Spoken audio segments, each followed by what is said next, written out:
ప్రతి ఒక్కరికి కూడా అన్ని వర్గాలకు సంబంధించిన వాళ్ళని కూడా కలిశారు. ముఖ్యంగా రైతులు కానీ, అలాగే చదువుకుని ఉద్యోగాలు లేకుండా ఉంటున్న యువత యువకులు కానీ, అలాగే డ్వాక్రా అక్క చెల్లెములు కానీ, అలాగే చదివించుకోలేక ఆర్థిక స్తోమత లేక ఉంటున్న మరి ఆడపడుచులు కానీ, ఇలాగ అన్ని వర్గాలకు సంబంధించిన ప్రజల్ని కూడా కలిసి వాళ్ళు ఎదుర్కొంటున్న సమస్యలన్నీ కూడా నోట్ చేసుకుని దానికి పరిష్కారాన్ని ఆలోచించి ఈ ప్రభుత్వం అనేది ప్రజల సమస్యలు ఇచ్చే విధంగా ఉండాలి, ఈ ప్రభుత్వం అనేది ప్రజల్లో ఉన్న పేదరికాన్ని పోగొట్టేదిగా ఉండాలి, అలాగే ఈ ప్రభుత్వం అనేది ప్రజలు ఏదైతే అసౌకర్యాన్ని గురవుతున్నారో అటువంటి వాటిని తొలగించి సౌకర్యవంతమైన జీవితాన్ని మంచి ఒక ఆంధ్రప్రదేశ్ ని చూడాలని చెప్పి జగన్మోహన్ రెడ్డి గారు నవరత్నాలు అనే ఒక కార్యక్రమాన్ని పెట్టి ప్రతి కుటుంబం కూడా పేదరికంలోనూ మధ్యతరగతిలో ఉన్న వాళ్ళందరూ కూడా 1 లక్ష నుంచి 5 లక్షల వరకు లబ్ధి పొందాలని చెప్పి నవరత్నాలు అనే కార్యక్రమాన్ని మరి ఎన్నికల మేనిఫెస్టో ద్వారా వాగ్దానం చేయడం జరిగింది. ముఖ్యంగా ఏదైతే ఈ వాగ్దానం చేశారో ఆయన ఒకటి చెప్పడం జరిగింది. ప్రజా సంకల్ప యాత్రలో మన భీమవరం కూడా ప్రజా సంకల్ప యాత్రలో మీరందరూ కూడా పాల్గొన్నారు. అలాగే ఎన్నికల ప్రచారంలో కూడా ఆయన వచ్చారు. వచ్చిన తర్వాత మనం ఒక నవరత్నాల గురించి ప్రతి ఒక్క కుటుంబం కూడా ఆర్థికంగా బలోపేతం అవడానికి వాళ్ళకి ఏమేమి చేయాలన్నది మనందరూ కూడా చెప్తున్నాం. దీంతో పాటు భీమవరం వచ్చినప్పుడు మనం చూసినప్పుడు ఆయన ఏం చెప్పారంటే చాలా నియోజకవర్గాల్లో మనం ఎదుర్కొంటుంది మంచినీటి సమస్య. ఎక్కడ చూసినా వాటర్ బాటిల్ బుకింగ్ చేసుకొని ఇటువంటి మురుగు నీరు చాలా ఇబ్బందులు పడుతున్నాం అని చెప్పిన తర్వాత ఆయన ఎంత గొప్పగా ఆలోచన చేశారంటే మన కోసం ప్రజల కోసం ఒకసారి మనం గుర్తించుకోవాలి. ఎంత గొప్పగా ఆలోచన చేశారంటే ఇంతకు ముందు ఎవరు కూడా చేయలేదు కదా. వాటర్ గ్రిడ్ అనేది పెట్టి ఏదైతే విద్యాసం దగ్గర నుంచి డైరెక్ట్ గా మనకి గోదావరి నుంచి పైప్ లైన్ ద్వారా నీళ్లు తీసుకొచ్చి పరిశుభ్రమైన శుద్ధి చేసిన జలాలందరినీ కూడా తాగడానికి అలాగే మనం వాడుకోవడానికి మరి నీళ్లు ఇవ్వాలని సుమారు 8,000 కోట్ల పైగా మన తూర్పుగోదావరి జిల్లా, పశ్చిమ గోదావరి జిల్లాలో ముందుగా పైలట్ ప్రాజెక్టులు తీసుకుని రాష్ట్రంలో ఉన్న అన్ని జిల్లాలకు కూడా స్వచ్ఛమైన తాగునీరు అందించాలని చెప్పి ఆలోచన చేశారంటే మనం చెప్పిన మాటలు ఎంతగా పట్టించుకుని ఆయన ఎంపీగా ఏదైనా సరే ఈ ప్రజల సమస్యను ఎన్ని వేల కోట్లైనా తీర్చాలని ఆలోచన చేశారన్నది మనం ఒక్కసారి అర్థం చేసుకోవాలి. అంటే జగన్మోహన్ రెడ్డి గారు ప్రజల కోసం ఎంత గొప్పగా ఆలోచన చేస్తున్నారని చెప్పడానికి ఇది ఇప్పుడే ఉదాహరణ. ఎందుకంటే మనం చూస్తాం మన భీమవరంలో పంటకాలం వస్తుంది, మనకు తెలుసు కదా. పైపుల చెరువు దగ్గరికి నీళ్లు వచ్చినప్పుడు ఆ పంటకాలం అన్నమాట ఎదురుకెళ్తా ఉంటే కనుక మనకి ఎన్ని రకాలుగా కలుషితం అయిపోతుందో. చాలా చోట్ల పంటకాలం వ్యక్తి చిన్న చిన్న గుడిసెలు వేసుకుని పేదరికంతో ఇల్లు ఎక్కడ దొరకకపోతే, స్థలం దొరకకపోతే అసలు కూడా లేని పరిస్థితుల్లో ఆ కాలువ గట్టి నీళ్ళు వేసుకున్న వాళ్ళు వాళ్ళ వాడకు నీళ్ళు కానీ ఇంకో నీళ్ళు కానీ ఈ కానీ వచ్చి ఎక్కడి నుంచి మనకి విద్యాసం దగ్గర నుంచి ఇక్కడ దాకా కూడా కలుషితం అయిపోతూనే ఉన్నాయి. ఇంకా మనం చూసుకుంటే కనుక భీమవరం పట్ల నుంచి తీసుకుని కింద గ్రామాలకు వెళ్తే కనుక మన ఏదైతే పంటకాలు ఉన్నాయో చాలా చోట్ల మన పట్టణంలో ఉన్న వాళ్ళే వాళ్ళ సెప్టిక్ ట్యాంక్ పైపు కూడా ఆ పంటకాలంలో పెడితే అయ్యే నీళ్ళు కింద తాగడం జరుగుతుంది. నిజంగా ఒకసారి మనం తాగుతున్న నీరు ఎంత దారుణమైన నీరు, ఎంత కలుషితమైన నీరు. ఇక్కడ మనం మంచినీళ్ళు కింద వాడుకుంటే పైన ఏంటంటే డ్రైనేజీ వాటర్, లేదంటే సెప్టిక్ ట్యాంక్ వాటర్ ఇలా కలుషితమై వస్తుంటే ఇక్కడ మనం దాన్ని అమృతం లేక తాగుతుంది. ఇవన్నీ కూడా పట్టించుకుని డైరెక్ట్ గా ఈ రాష్ట్రంలో ముఖ్యంగా పశ్చిమ గోదావరి అలాగే తూర్పుగోదావరి జిల్లాలో ప్రజలకు వాటర్ గ్రిడ్ ద్వారా డైరెక్ట్ గా విద్యాసం నుంచే 8,000 కోట్లైనా సరే పైప్ లైన్ ద్వారా నీళ్లు ఇవ్వాలని చెప్పి ఆలోచన చేశారంటే వాళ్ళు ఎంతగా ప్రజల కోసం ఆలోచన చేస్తున్నారు అనేది దీనికి ఒక ఉదాహరణ. ఇక నవరత్నాల ద్వారా ప్రతి కుటుంబం కూడా 1 లక్ష నుంచి మరి 5 లక్షల దాకా ఆ కుటుంబానికి మేలు చేయాలి. ప్రతి కుటుంబం కూడా పేదరికం నుంచి బయటపడాలి, ఆర్థికంగా బలోపేతం అవ్వాలి. ఇది మనం చూసాం గతంలో రాజశేఖర రెడ్డి గారు దివంగత నేత ముఖ్యమంత్రిగా ఉన్నప్పుడు డ్వాక్రా మహిళలందరికీ కూడా పావలా వడ్డీకి రుణాలు ఇచ్చి వాళ్ళు ఒక అవేర్నెస్ తీసుకొచ్చి, ఎందుకంటే మిగిలిన వడ్డీ అంతా కూడా ప్రభుత్వం చెల్లిస్తుంది కాబట్టి అది కూడా సక్రమంగా రుణాలు చెల్లించిన వాళ్ళకి మరి పావుల వడ్డీ వర్తించేటట్టుగా. సరే ఎందుకు ఇలా పెట్టారు అని అంటే కనుక తర్వాత మనం అనుభవంలో చూస్తే కనుక పావుల వడ్డీ వర్తిస్తుంది, లేదంటే కనుక సక్రమంగా కట్టించకపోతే కనుక అధిక వడ్డీ పడిపోతుందని పై వడ్డీతోటి సక్రమంగా చెల్లించడం వల్ల బ్యాంకర్లందరూ కూడా అక్క చెల్లెమ్మలకి పెద్దపీట వేసి గతంలో 50,000 లక్ష రూపాయలు ఉంటే కనుక ఇవాళ 9 లక్షల వరకు కూడా లోన్ ఇచ్చే పరిస్థితి వచ్చిందంటే ఆ రోజున రాజశేఖర రెడ్డి గారు చేసిన పావుల వడ్డీ పథకం అలాగే మనలో ఒక చేతిని తీసుకురావడం. తర్వాత చూసాం 2014 ఎన్నికల్లో ఇందాక శ్రీనివాసమూర్తి గారు చెప్పినట్లుగా చంద్రబాబు నాయుడు గారు ఇచ్చారు. ఎన్నికల ముందు రాష్ట్రం వెళ్ళిపోయిన తర్వాత రైతులు రుణాలన్నీ కూడా మాఫీ చేసేస్తాను అని చెప్పారు ఆయన. బంగారం రుణాలు మీరు బ్యాంకుల్లో తాకట్టు పెట్టుకుంటే కనుక అది నేను వచ్చి చూపిస్తానని చెప్పాడు ఆయన. డాక్టర్ల రుణాలు పూర్తిగా మాఫీ చేసేస్తానని చెప్పాడు ఆయన. ఇలాగా సుమారు 600 వాగ్దానాలు ఇచ్చి ప్రజలు మోసం చేయడం జరిగింది. నిజంగా 1,18,000 కోట్ల రూపాయలు రైతులకు సంబంధించిన రుణాలు, 1,18,000 కోట్ల రూపాయలు రుణాలు మాఫీ చేయాలంటే కనుక ఎన్నికలు అయిన తర్వాత ఎలా ఉన్నారంటే జనరల్ గా ఎకరానికి వచ్చేసరికి 17,000 18,000 స్కేల్ ఆఫ్ ఫైనాన్స్ కింద ఎకరానికి లోన్ ఇస్తారు. రైతులు బాగా రుణాలు చెల్లిస్తున్నారు కదా అని చెప్పి వాళ్ళకి అవసరమైతే 1,00,000 రూపాయలు కూడా బ్యాంక్ ఇచ్చారు. అవన్నీ కలిపితే వడ్డీలో ఈ కలిపితే 1,18,000 కోట్లు అయింది. ఇవేమన్నాడంటే ఎన్నికలు అయిపోయిన తర్వాత మీరు 18,000 ఇవ్వాలి కదా, 1,00,000 రూపాయలు ఎందుకు లోన్ ఇచ్చారు, మీరు దొంగలే రైతులు దొంగలే, ప్రభుత్వాన్ని మోసం చేశారు అని చెప్పి ఆయన రుణమాఫీ చేయకుండా ఎగ్గొట్టాడు. ఇంకా బంగారు రుణాలు కానీ ఎవరైనా ఇడిపించాడైనా చెప్పండి, మరి ఎవరైనా ఇడిపించాడా? ఎవరినో ఒక్కరు ఇడిపించుంటే చేయొచ్చు, చూపించండి. అది మోసం చేశారు. ఇంకా రైతు రుణాలు, డ్వాక్రా రుణాలు ఇచ్చాడమ్మా. ఏం చేశాడైనా పసుపు కుంకుమ అని చెప్పి మన డబ్బులు మనకిచ్చి ఎన్నికల ముందు ఓట్లు కొనాలని చూశాడు. మన డబ్బులు మీకు ఇచ్చిన హామీ నెరవేర్చలా, మీకు ఇచ్చిన హామీని నెరవేర్చకుండా పూర్తిగా ఒక్కొక్కరికి ఎంత బలం ఉంటాయి అన్ని కూడా మనం ఎన్నికల ముందు చెప్పుకున్నాం. చాలా సమయం అయింది, ఎందుకంటే మీరు కూడా భోజనాలకు వెళ్ళాలి కదా, వంట చేసుకోకుండా వచ్చేసారా. ఇలా చెప్పుకుంటూ పోతే కనుక మీతో నేను మాట్లాడాలంటే వచ్చేసానంటే కనీసం 2 గంటలు పడుతుంది, కానీ తొందరగా ముగిస్తాను.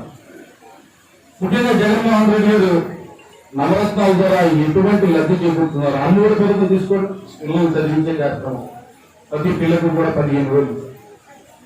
అలాగే మనం చూసుకుంటూ ఉంటే కనుక చేయూత పథకం 45 సంవత్సరాలు పైబడిన మహిళలందరికీ కూడా, ఎస్సీ ఎస్టీ బీసీ మహిళలందరికీ కూడా 18,700 రూపాయలు సంవత్సరానికి. ముఖ్యంగా ఈ 4 సంవత్సరాల్లో ఒక్కో మహిళకి 75,000 రూపాయలు. అలాగే ఆయన చెప్పారు ఎన్నికల ముందు 2,000 పెన్షన్ ఇస్తానంటే చంద్రబాబు నాయుడు గారు ఆయన కూడా 2,000 ఇచ్చేశారని. జగన్మోహన్ రెడ్డి గారు ఎన్నికలైన తర్వాత నేను 3,000 వరకు పెంచుకుంటూ వెళ్తాను, ప్రతి సంవత్సరం 250 పెంచుకుంటాను అన్నారు. అలాగే ఎన్నికలైన వెంటనే 2,000 రూపాయల పెన్షన్ 2,250 చేశారు. రేపు వచ్చే సంవత్సరం 2,500 అవుతుంది, తర్వాత సంవత్సరం 2,750 అవుతుంది, తర్వాత 3,000 అవుతుంది. ఏదైతే మాట ఇచ్చామో ఆ మాట నిలబెట్టుకోవాలి, ఇచ్చిన మాట తప్పకూడదు. అలాగే మాట ముందుకు అడిగేసామంటే కనుక మనం తప్పకూడదు, మాట తప్పకూడదు అనేది జగన్మోహన్ రెడ్డి గారి ఇంత సొంతాతం ఆయన తండ్రి గారి నుంచి నేర్చుకున్నది. సరే, ఎందుకంటే తండ్రి గారు ఏం చేశారంటే ఆరోగ్యశ్రీ చేశారు. అది చెప్తానమ్మా, ఎవరికి చెప్పరా. రైతులు రుణాలు మాఫీ చేస్తాన్నారు, చేశారు. ఇది ఉచిత విద్యుత్ ఇస్తానన్నారు, ఇచ్చారు. చెప్పని కాకుండా అవన్నీ అమలు చేయడం కాకుండా చెప్పని కూడా ఆయన చేయడం జరిగింది. ఫీజు రియంబర్స్మెంట్ పెట్టారు. ఎంతో మంది పేదలు తమ పిల్లవాడిని బాగా చదివించుకోవాలి, డాక్టర్లు చేయాలి, ఇంజనీర్లు చేయాలంటే కనుక అలా 10th కూడా చదివించలేక వాళ్ళందరినీ కూడా ఏదో పని పెట్టిన పరిస్థితి. అటువంటి పరిస్థితుల్లో పేదవాళ్ళు అక్కడ కూడా రాజశేఖర రెడ్డి గారు ఏ సంక్షేమ పథకం అమలు చేయాలన్నా కూడా ఎక్కడా కూడా ఆయన ఒట్టే చెప్పారు. కులం చూడొద్దు, మతం చూడొద్దు, పార్టీ చూడొద్దు.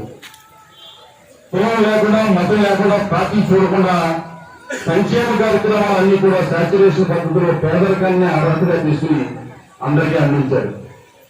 అదే మార్గంలో మన ప్రీతమ నేత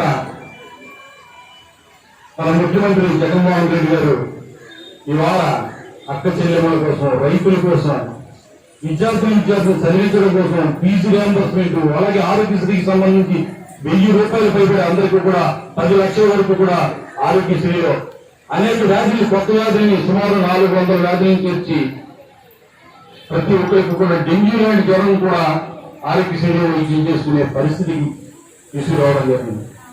ఇంకా మెరుగైన సేవలు అందించాలి, ఇంకా మెరుగైన జీవితాన్ని అందించాలి.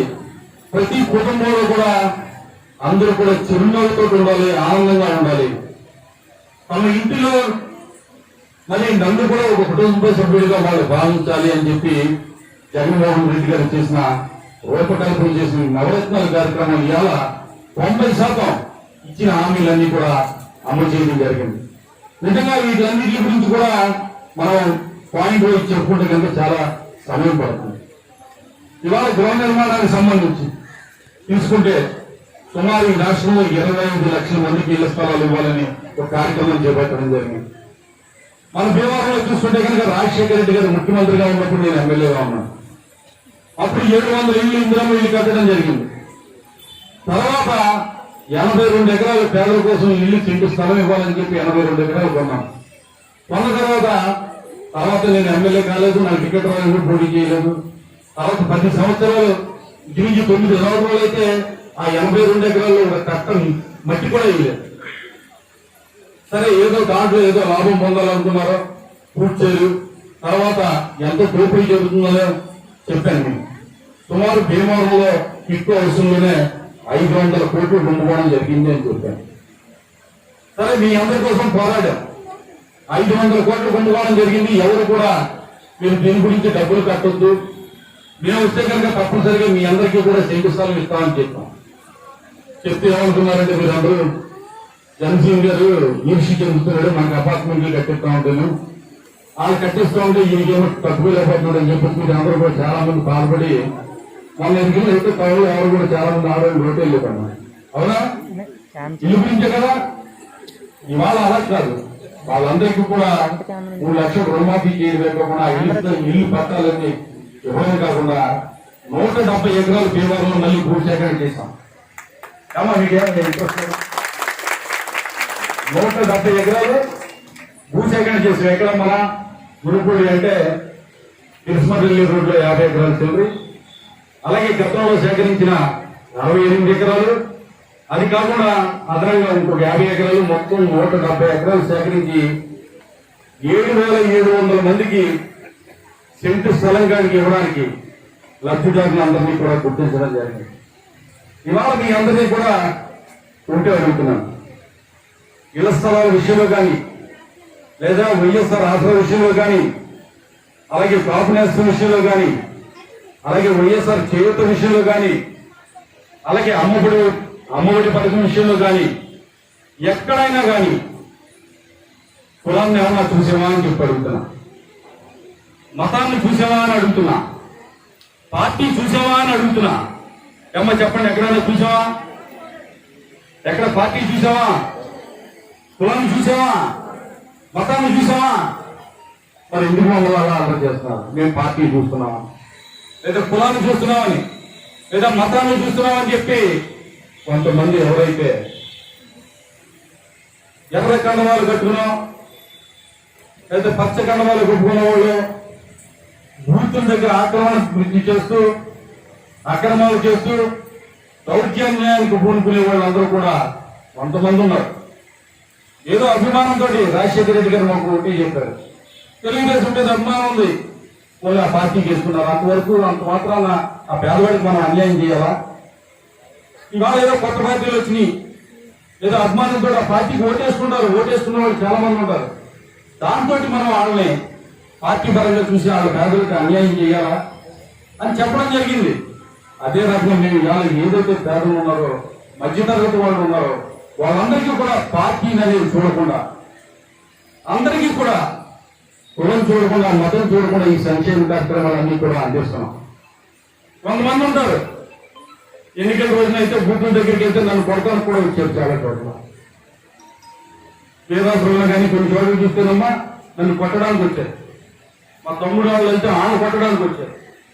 ఇటువంటి కొంతమంది ఉన్నారు, 10 మంది 20 మంది ఉన్నారు ఊరికి. మరి వాళ్ళని కూడా నేను క్షమించలేనా చెప్పండి మీరందరూ కూడా. సరే కొడితే పడతాం, మాతో చేస్తే పర్లా. సోషల్ మీడియాలో ఎటువంటి పెట్టారమ్మా? సోషల్ మీడియాలో ఎటువంటి పెట్టారో తెలుసా మీకు? జగన్ గారు పార్టీలో ఉంటే ఆ పార్టీలో ఉన్న వాళ్ళందరినీ జగన్ ఏం చూసాడు. మీ ఇంట్లో ఆడవాళ్ళు పంపించేదాన్ని కూడా పెట్టారమ్మా వాళ్ళు. అంత దారుణమైన కామెంట్లు చేసిన కూడా క్షమించుతామమ్మా. మమ్మల్ని తిరిగే పర్లా, మమ్మల్ని ఏదన్నా కూడా మేము భరిస్తాం. మా ఇంట్లో కుటుంబ సభ్యులు మహిళలు అంటే సహిస్తామా అని చెప్పి అడుగుతున్నాం. ఇవాళ జగన్మోహన్ రెడ్డి గారు నా అక్క చెల్లెములు అని చెప్పి ప్రతి ఒక్క విషయంలో కూడా మహిళలకు ప్రాధాన్యత ఇస్తున్నాడు. అలాగా మా కుటుంబ సభ్యులు, మా ఇంట్లో ఉన్న వాళ్ళు ఆడవాళ్ళు కదమ్మా చెప్పండి. మా ఇంట్లో ఉన్న ఆడవాళ్ళు కూడా కామెంట్లు చేస్తుంటే వాళ్ళని విమర్శించకూడదా? పల్లెత్తు మాట్లాడకూడదా? ఇదే పట్టుదల ప్రచారం చేసుకుంటూ ఏదైతే చేస్తున్నారో వాళ్ళందరికీ సభాముఖంగా ఇప్పుడు అడుగుతున్నా, ఏదైతే ఈ నవరత్నాల ద్వారా ఇస్తున్న సంక్షేమ కార్యక్రమాల్లో ఎక్కడైనా పార్టీని చూసామా, కులాన్ని చూసామా, మతాన్ని చూసామా? మీరేమన్నా ఉంటే ఇక్కడికి వచ్చి చెప్పండి. బయట దుష్ప్రచారాలు చేయడం కాదు, ఇవాళ ప్రతి ఒక్క సంక్షేమ కార్యక్రమంలో అందరికీ ఇచ్చే కార్యక్రమం చేస్తున్నాం. ముఖ్యంగా ఇవాళ ఆశ్రయ కార్యక్రమం చూసుకుంటే కనుక ఎవరైనా మరి ఆశ్రయాల్లో డ్వాక్రా చెల్లెమ్మలకు అన్యాయం జరిగితే కనుక తప్పనిసరిగా మీరందరూ కూడా టోల్ ఫ్రీ నెంబర్ ఇచ్చి 1902 ఇలా టోల్ ఫ్రీ నెంబర్ ఇచ్చి ఎవరికైనా అన్యాయం జరిగితే ఈ నెంబర్ కి ఫోన్ చేసి చెప్పండి, వాళ్ళకి తప్పనిసరిగా న్యాయం చేస్తామని ముఖ్యమంత్రి గారు స్వయంగా చెప్పడం జరిగింది. ఇవాళ మిమ్మల్ని అందరూ ఉంటే అడుగుతున్నాం, జగన్మోహన్ రెడ్డి గారు మీ కుటుంబంలో మీ పిల్లల్ని బాగా చదివించాలి. అలాగే మీరు ఆర్థికంగా బలోపేతం అవ్వాలి, మీరు మంచి వ్యాపారం చేయాలి, ఈ కుటుంబానికి ఆసరాగా నిలబడాలి, ఆర్థికంగా పురోగతిని సాధించాలి. ప్రతి కుటుంబం కూడా ఆర్థికంగాను ఆరోగ్యపరంగాను అన్ని రకాలుగా సుఖ సంతోషంతో వెలువరిస్తే ఈ రాష్ట్రం అంతా బాగున్నట్టే అని చెప్పి కుటుంబాన్నే ఒక యూనిట్ గా తీసుకెళ్ళినా ఆ కుటుంబంలోకి ఏమేం కావాలని చెప్పి ఇల్లు కావాలా, వాళ్ళ పిల్లల్ని చదివించాలా, వాళ్ళకి ఆరోగ్య భద్రత కల్పించాలా, లేకపోతే వాళ్ళు వ్యాపారం చేసి ఆర్థికంగా పురోగతిని సాధించాలా, ఏం చేయాలి కుటుంబానికి అని చెప్పి ఒక కుటుంబాన్ని యూనిట్ గా తీసుకుని ఒక కార్యక్రమం చేస్తున్నారు. ఇవాళ జగన్మోహన్ రెడ్డి గారు రాష్ట్రంలో ఎంత ఆర్థికంగా వెనుకబడి ఉన్నప్పటికీ కూడా, ఎంత ఆర్థిక విపత్తు పరిస్థితులు ఉన్నప్పటికీ కూడా ఇచ్చిన మాట తప్పకుండా ఈ కార్యక్రమాలన్నీ కూడా అమలు చేస్తుంటే చాలా మంది ఏమంటున్నారంటే ఈ డబ్బులన్నీ ఎలా పనిచేస్తున్నాడు అందరమ్మా మీ దగ్గర విన్నారు కదా, ఎలా ఇచ్చేస్తున్నాడు, ఎందుకు ఇచ్చేయాలి, ఇవన్నీ కూడా మీకు ఇస్తూ ఉంటే చాలా మంది బాధపడుతున్నారు. ఇవాళ జగన్మోహన్ రెడ్డి గారు ఒక గొప్ప ఆర్థిక సూత్రాన్ని ప్రవేశపెట్టారు. నిజంగా చాలా మంది మిత్రులు అన్నారు ఇవన్నీ కూడా ఈ చూపుతోటి ఎలాగండి అని చెప్పి. సరే ఇవాళ కరోనా వచ్చింది, మనకి కరోనాను కట్టడి చేయడానికి ఈ ప్రభుత్వం ఎంతో శ్రమించింది. సరే ఈ రోజునైతే విజృంభిస్తుంది, త్వరలోనే దానికి ముగింపు పొందుతామని చెప్పేసి త్వరలోనే దాన్ని తరిమి కొడతామని మరి ఎంతో ఆశపడుతున్నాం. ఈ పరిస్థితిలో ప్రతి కుటుంబం కూడా, ప్రతి వ్యాపారస్తులు కూడా, అందరూ కూడా ఆర్థికంగా చాలా చిరిగిపోయారు. ఈ రోజున ముఖ్యమంత్రి గారు తన దగ్గర ఉన్న నీళ్ళన్నీ కూడా మాట తప్పి ఆయన దగ్గర పెట్టుకుని ఏదో అభివృద్ధి కార్యక్రమాలు చెప్పి, అభివృద్ధి కార్యక్రమాలు అంటే అభివృద్ధి కార్యక్రమాలు కూడా జరుగుతున్నాయి. అభివృద్ధి కార్యక్రమాలు కూడా ప్రతి గ్రామంలో కూడా ఒక గ్రామ సచివాలయాన్ని, అలాగే ప్రతి గ్రామంలో కూడా ఒక రైతు భరోసా కేంద్రాన్ని, అలాగే ప్రతి గ్రామంలో కూడా అక్కడ పేదల యొక్క ఆరోగ్య పరిస్థితిని కాపాడటానికి ఒక హెల్త్ సెంటర్ కానీ, రోడ్ల నిర్మాణం, ఇలాగ అనేక అభివృద్ధి కార్యక్రమాలు కూడా జరుగుతున్నాయి. దాంతో పాటుగా చంద్రబాబు నాయుడు గారు చూపించినట్టు గ్రాఫిక్స్ వర్క్ కోసం, వాటి కోసం, అలాగే అమరావతిలో